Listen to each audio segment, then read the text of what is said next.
We're live. It's a sad live, Chase. We're here. We're live reacting. BYU just lost to Ole Miss in overtime. They are not going to be champions of the San Diego Invitational, Chase. Man, I'm just glad I have Thanksgiving to put me through this.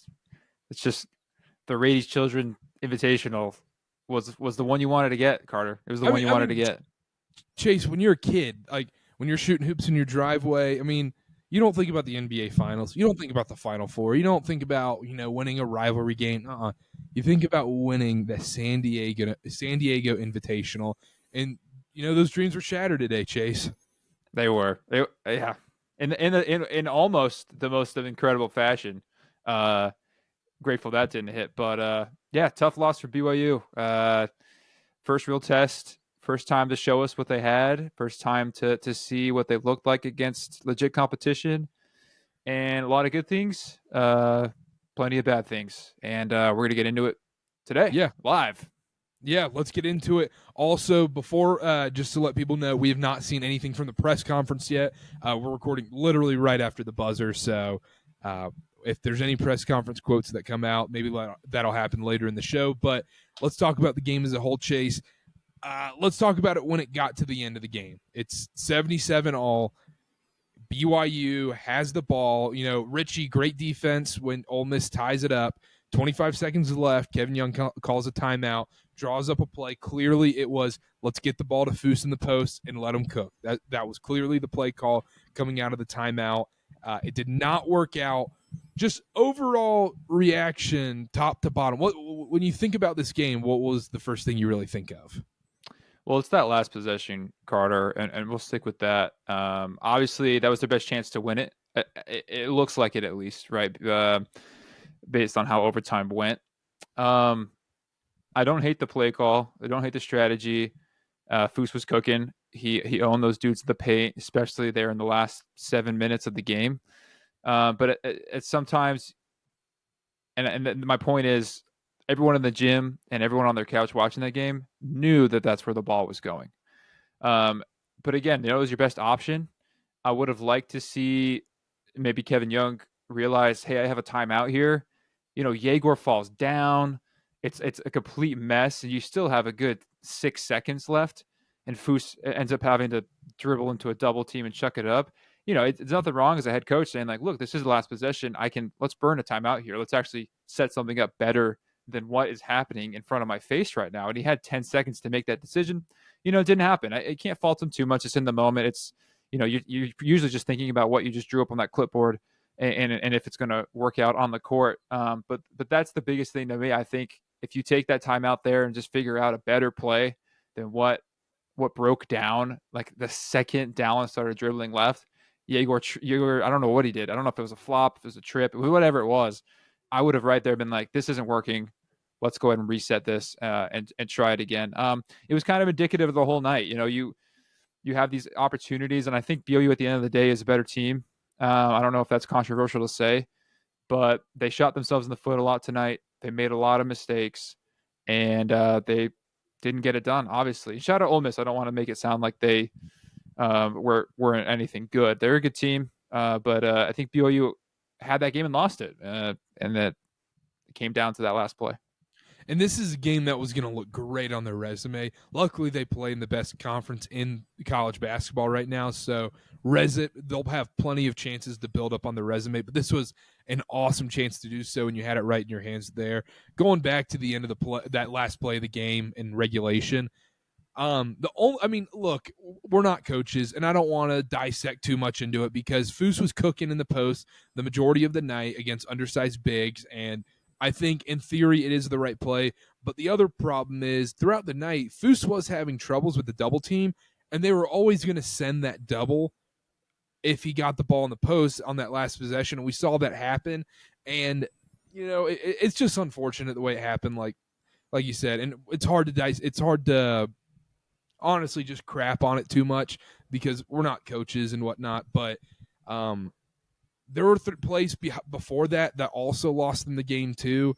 Silly turnovers. Yegor had a really, really poor turnover, that left-handed hook pass almost that led to an Ole Miss layup.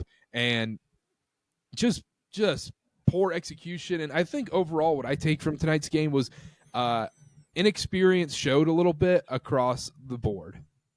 Across the board. And we're talking on the court and the guys in the quarter zips, they're on the sidelines. And again, we're not trying to bag on people, but first big game for Kevin Young and the crew. And they didn't do a bad job tonight, but there were some things that some experienced coaches would have used, some tricks, some tools, some plays in order to give themselves a better advantage and put themselves in a better position there at the end of the game. So a lot of experience around. I thought even Yegor, with how he still had a good game, and we love that guy. Even Yegor was struggling a little bit tonight with some things. Obviously, had too many turnovers that for him on any given night, right? You have Cannon, who got cold in the second half, or maybe stopped being as confident with the shot in the second half. They're only being able to put up, I think he ended up having 5 points in the second half after 12 in the first. Elijah Crawford didn't look totally comfortable when he got in the game.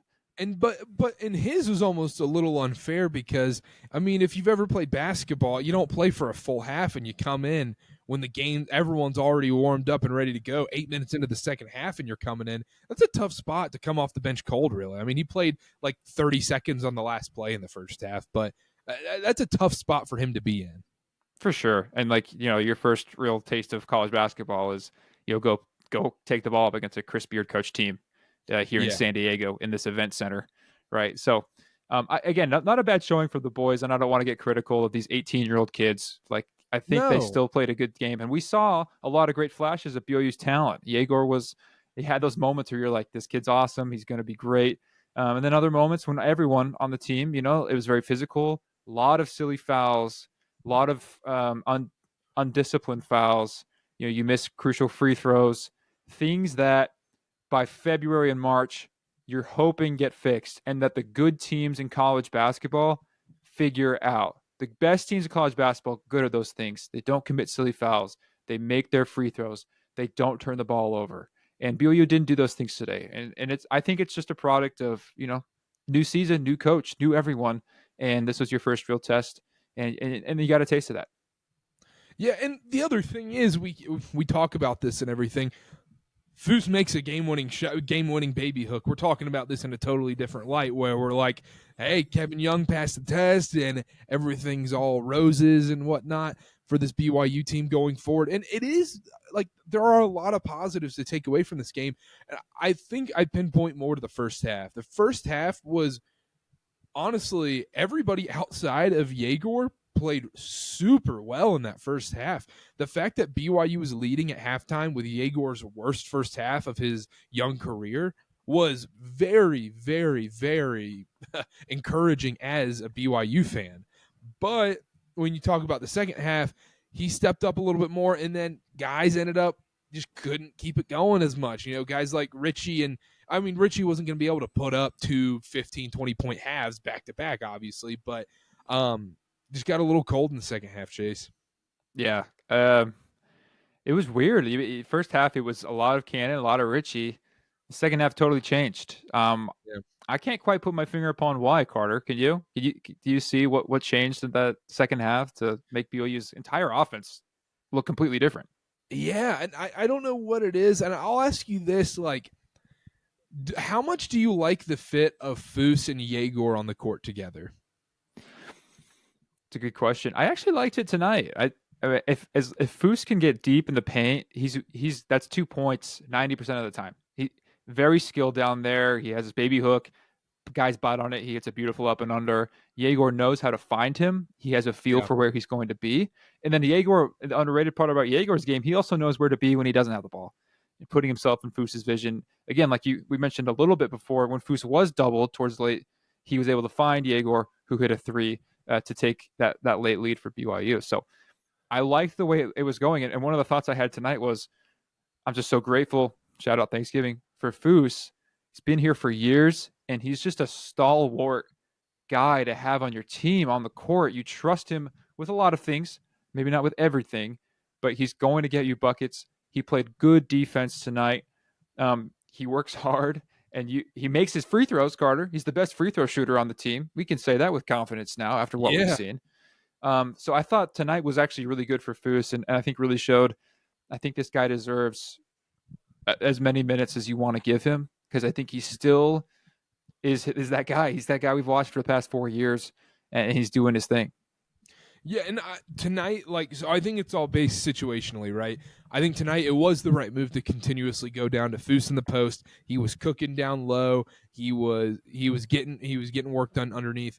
But I think it's clear Yegor prefers to play with Kaba just because of that pick and roll lob threat, and I think that's why we saw a lot less Yegor as the game went on. When it was, okay, it's just dump down to Foose, dump down to Foose, dump down to Foose, which was working. I'm not saying that as a negative thing. Yeah, it seems you can kind of compare a Foose post up to like an ISO. I mean, it's obviously ISO. It's like you kind of take what you get. It's when Jason Tatum in every Celtics game, with there's 5 seconds left, it's like he's gonna shoot a three. You take what you get with him. He's your best player. I'm not saying Foose is the best player, but it's kind of that situation where you're like, he's either going to make it or not. It's our best shot we have right now, but it does kill the offense. So you have that duality of, we want to go to Foose, but when we do, we know what's happening. He's putting it up. If it goes in, great. If not, we just wasted a possession. So you're right. And Yegor with Kaba is more of a, I see the whole floor. He's better when he plays downhill, when he goes to the basket. And that's what I really noticed tonight, Karter, BYU's offense. When they were stagnant and they could not get penetration into the lane, they were not going to be a threat offensively. Yep. The second Yegor decides to go to the paint, he's getting fouled, he's making layups, he's finding open guys. That's where BYU really struggled, and that's where they lost the game at the end of regulation, when they tried to play to not lose, and they were conservative, and they tried to run out the clock when they should have been attacking, especially the way the game was called. I mean, they were in double bonus forever. And that was the point I was going to make, was we discussed it in our preview where we said there's going to be a ton of free throws in these games. These first MTE event, feast week kind of games always have a ton of free throws every single time. And we saw it in this game, especially the way it was being called. And credit to Ole Miss, credit to Chris Beard and those guys. They were attacking the paint constantly because, one, I think they felt like they had better matchups one-on-one to be able to penetrate on BYU, but also they knew, hey, if there's any bit of contact, we're going to keep getting these calls. They're calling them calling some really, really soft calls. We're going to get those. We're going to get to the line constantly. And they took advantage of that tonight, and BYU didn't as much. Like you said, Chase, when it was just, okay, we're going to drain the clock a little bit, we're going to get conservative, and they weren't penetrating as much, weren't attacking, that's when that BYU offense was at its worst, to be honest. Absolutely. And they started settling for poor threes, and then obviously wasn't gonna be what happened. And that's another thing that I think Kevin Young is a little behind on, and he's supposed to be, all right. Give him a break. It's his 6th game coaching this. But if you're Kevin Young, you can't complain about the refs. Refs are going to be what they're going to be, right? You can say they missed this call, whatever. You make mistakes too. You got to say, look, they're calling everything, so take it to the basket. Get in there. And Chris Beard, that was obviously the message to his team. It paid off for Ole Miss, especially in overtime. Richie couldn't stay. I don't want to single out Richie. No one on BYU could stay in front of Ole Miss's guards, and that ended up being the difference. They got to the line, they made tough shots in the paint. That's where Ole Miss won this game. They only shot, I believe, 29% from 3. So it wasn't a great shooting game for Ole Miss. They killed BYU with penetration, and that's what you need if you're going to be able to win college basketball. Let's keep talking about this game, but let's take a quick break. One thing I wanted to start off with, let's do positives and negatives from tonight overall. Let's start off. What is the most positive thing you look at from this BYU game? Most positive thing I look at, I like the resilience of Yegor. Bad first half, struggled, turned the ball over. He never truly looked rattled, though. I never saw him and was like, he's in a bad headspace. He always looked confident, calm. He was going to do what he was going to do. Good bounce back from Yegor. I like Foose. He looks just as great as we saw him 3 years ago. He continues to be a force inside. I like Cannon pulling it early and often and never being afraid to shoot, especially at the end of the game when they needed it. Like Richie being aggressive and a lot of good individual efforts from the guys. That's what I would say. Yeah, I think you nailed all of them, to be honest. I did like the Boskovic minutes, I'll be honest. I thought he played a fantastic game when he came in. He gave them a huge boost when they needed it as well.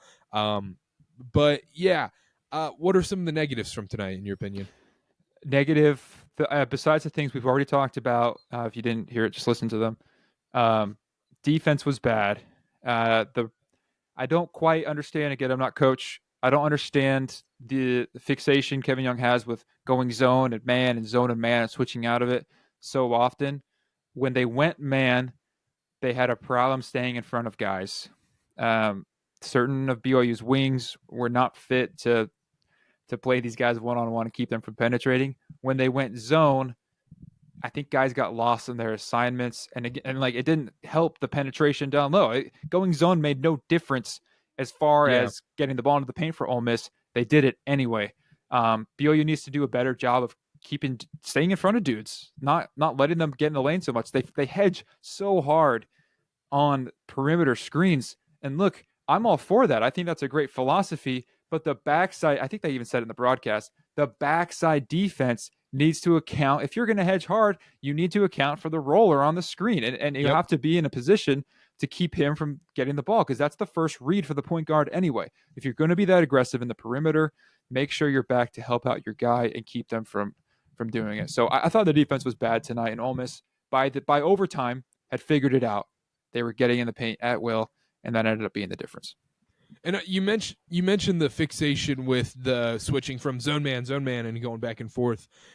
That's an NBA thing. We see that in the NBA.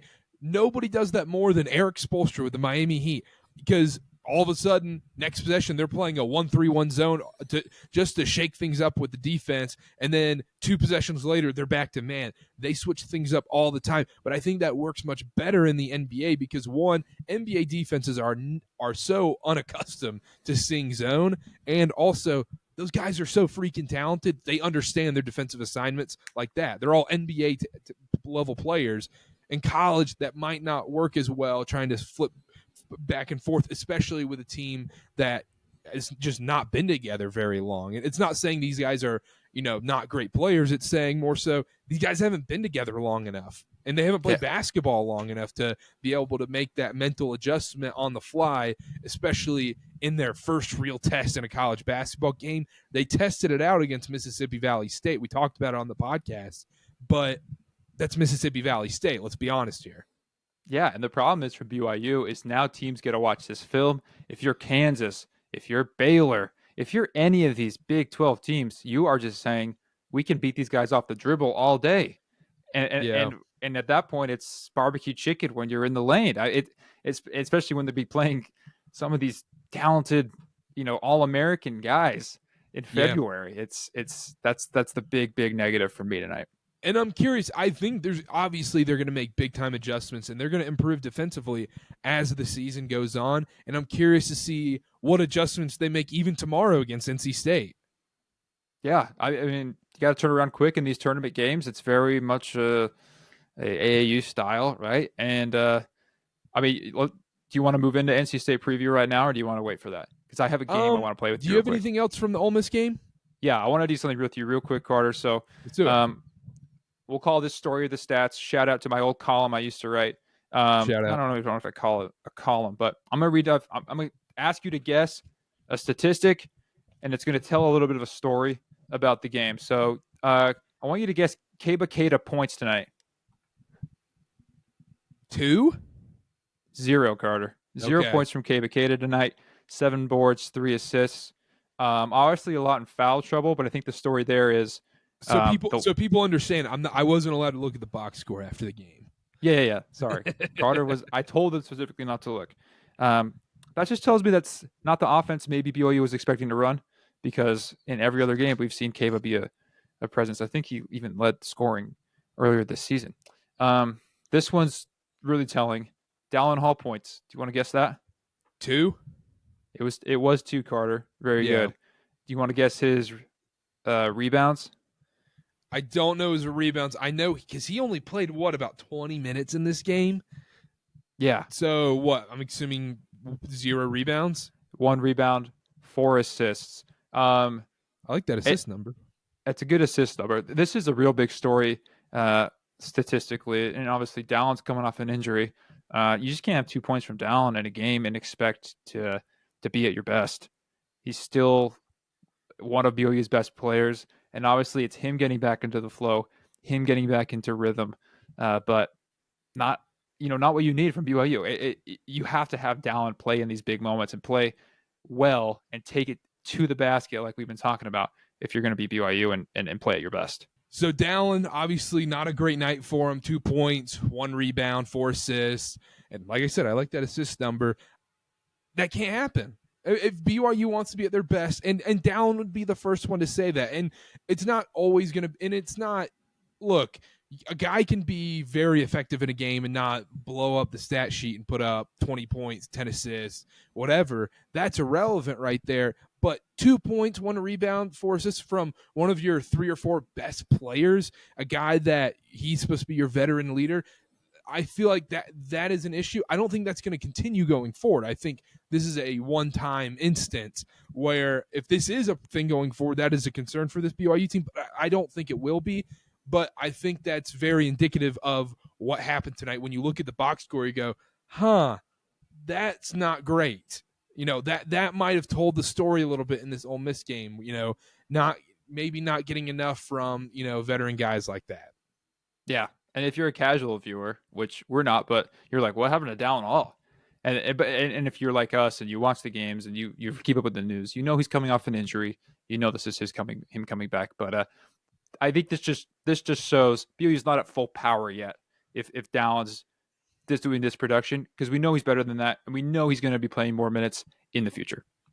Yeah, absolutely. And I think he'll have more success. I mean, we've seen him play against elite Big 12 competition and have success. I think it's an off night. And I also, look, you can say you shake the rust off in practice as much as you want. That's never, ever, ever going to equate to actual game minutes, especially when you're playing against a high-caliber ranked SEC opponent on a neutral court. You're not in Provo. You don't have any sort of advantage. You're just in a random convention center gym in San Diego. That is very hard to adjust to coming off an injury like that, but that has to change going forward. One last thing on the Ole Miss game I wanted to touch on real quick. The officiating is a thing BYU fans are going to point to 100%.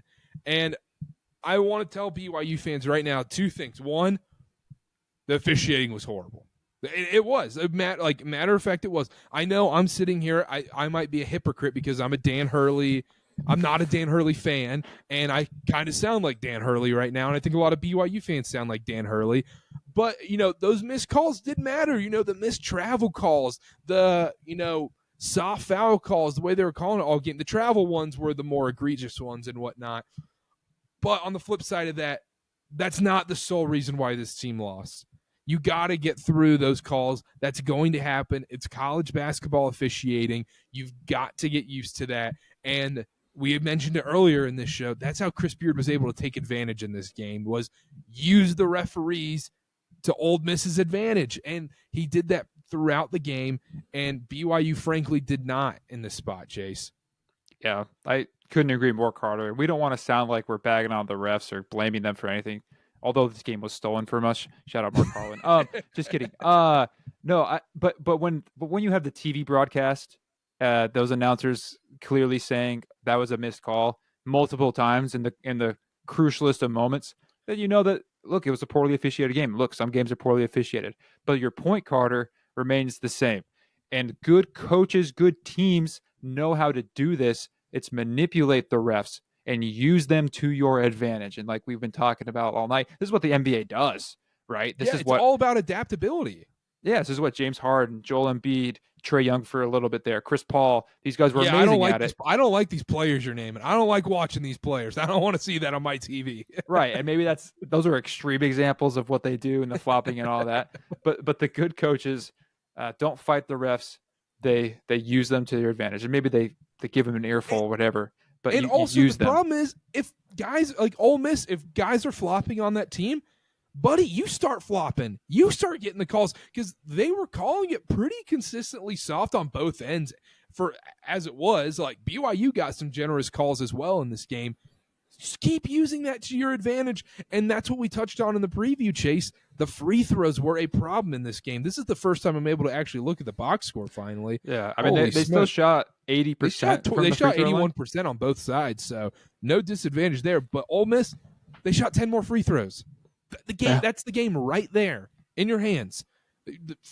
You get to the basket. It's right there. Take it to the basket. Got to take it to the basket. People aren't going to understand that reference, are they? If you're a hoop head, you understand that reference. Yeah. Surely. 3-pointers tonight, real quick. BYU shot 32%, 12 of 38. A lot of threes. I mean, this is a Mark Pope kind of three-point shooting night. At one point, when BYU was shooting more selective, they were 40%. That percentage took a tank towards the end of the game when they started chucking up shots and when their offense got stagnant. Just goes to show BYU would shoot better with good looks while you work the offense, go play the inside-out game. That's what you need to do. Yep.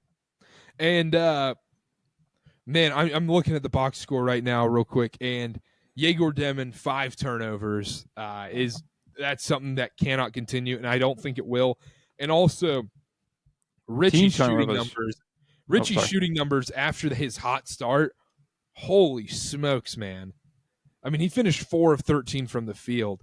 That's a concerning stat right there. Very concerning. Let's take a quick break, and let's talk about NC State. BYU, NC State, third-place game tomorrow. We're recording Thursday night right after Ole Miss game, obviously. NC State loses by 10 to Purdue today. Rematch of the Final Four. Purdue pulls away at the end. Kind of had the game in their hands the entire second half in this one. Trey Kaufman-Wren had a big game against the Wolfpack. But on the BYU side of things, going into this spot, I think this is a great test for us fans to see, okay, this is a great test for in the Big 12 tournament, in the NCAA tournament, because you're going to have to play these games on super short notice. You know, right now, Kevin Young's probably going back to the hotel right now, and they're watching film in a hotel ballroom as we speak on NC State and watching the Purdue game today already. And so you have these super short turnarounds, and with this BYU team, it's going to be a big test of mental toughness and conditioning. And I'm very curious to see how BYU responds after a loss as well, because the Mark Pope teams typically were phenomenal after a loss. Yeah, they really were. And it's tricky. You know, you got to get yourself recycled up. You got to forget about what just happened. You got to focus up. And that game is not, you know, it's not like you're going to be waiting hours to play it. It's going to be an afternoon game. And I believe it's actually it could be around noon California time. 1:30 Mountain Time, 12:30 local. 12:30 in California. So you got to get up and go. I mean, there's no time to sit around and figure it out. There's time to figure it out, but there's no time to sit around and think about that last game. You got to be ready for the Wolfpack. So, a big test of players' mental toughness, like you said. Big test of these coaches. How fast can you turn around a scouting report? How fast can you game plan for NC State 12:30 tomorrow? Yeah, I'm trying to see if they have a line out for the game. It doesn't look like they do. If I had to guess, I would go with a 5.5 point spread. BYU being favored in this spot. The Karter book. Yeah, my guess. I had BYU by 2.5 in this spot. That's what the line closed at. And Carter's a good book. He's a good book. Yeah, it's a good one. You know, it's a good book. Good read. He's sharp. Going into this game though, NC State. They're built a little bit like this Ole Miss team. Ole Miss is a little more physical. NC State is very fast. They want to get up and down, and I think Foose has a big game again. I think we're going to see a lot of Foose in this game. He's going against guys like Ben Middlebrooks. He's going to be able to have success in the post, I think, against Middlebrooks tomorrow night. I think we're going to see a similar game plan to what we saw today, and NC State has some quick guards. They're going to want to get after you. They're not as physical as these Ole Miss guards were today, and I'm curious to see how the officiating goes, if it's the same kind of officiating, whether BYU takes advantage of that, like we said 1,000 times in this episode, or whether, they settle for more three-point jump shots, essentially. Yeah, if you look at NC State's from today, their stats, they only shot 17 threes, which is not a lot. It only made 4. So that's one sample size, but taking 17 is not a whole lot, which means we're going to see exactly like you said, Karter, a lot of inside ball tomorrow, getting the ball in the paint, posting up, penetrating. So this is a real chance for BYU to figure out what we just talked about for 30 minutes. Can you stop ball penetration? Can you keep them out of the lane? Yeah, and I also think we'll probably get a lot of Dontrell Styles on Yegor Demon, and Dontrell Styles is a good defender, Georgetown, North Carolina guy. I think Yegor is going to have a lot more success in this game. I think he realizes, oh, okay, this is how this game goes. And we saw him adjust in the second half. First half, he was like, okay, this is way different than these first 4 or 5 games I've played so far.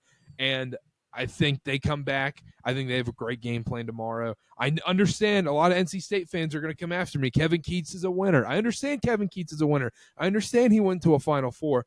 This NC State team is going to be at best a bubble team this year, in my opinion. But in these one-game tournaments, it doesn't necessarily matter as much. They, like I said multiple times, they have dynamic guard play. We saw Ole Miss's guards. They had success penetrating against this BYU defense. That's what the BYU has to do. You mentioned NC State shooting the 3 ball in this spot. They did not have success against Purdue shooting the 3 today.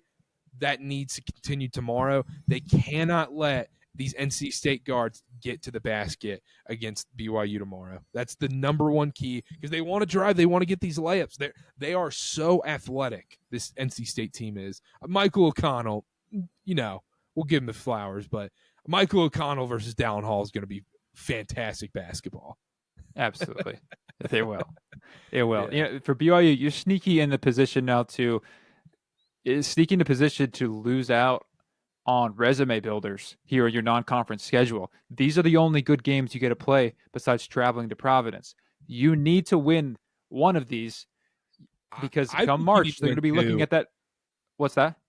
I think you need to win 2 in this spot, because if you lose to NC State, with how rough the ACC has looked this season, that could end up being a pretty bad loss, because let's say NC State, they win this BYU game. They're looking good right now, but they go into conference play and lose to a really frisky, 5-13 Georgia Tech team. And you go, oh my goodness, this NC State team is looking worse and worse. And that loss to NC State is hurting your resume more.